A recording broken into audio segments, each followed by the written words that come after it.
Mularis Jari bebas langsung disambut keluarga dan pendukung usai ditahan 120 hari di Polda Sumsel. Kebebasan Mularis Jari setelah menjalani penahanan selama 120 hari oleh penyidik Polda Sumsel disambut hangat ribuan para pendukung dan keluarga besar.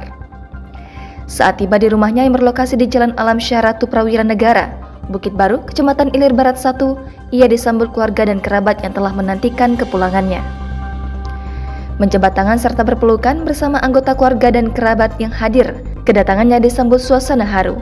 Ia menjelaskan pada tanggal 20 Juni 2022 lalu dirinya dipanggil selaku saksi dalam perkara Undang-Undang Nomor 9 Tahun 2014 tentang perkebunan dan Undang-Undang Nomor 8 Tahun 2010 tentang tindak pidana pencucian uang. Di mana di saat itu, tanpa sempat memberikan penjelasan, dirinya langsung ditahan hingga dibebaskan saat ini.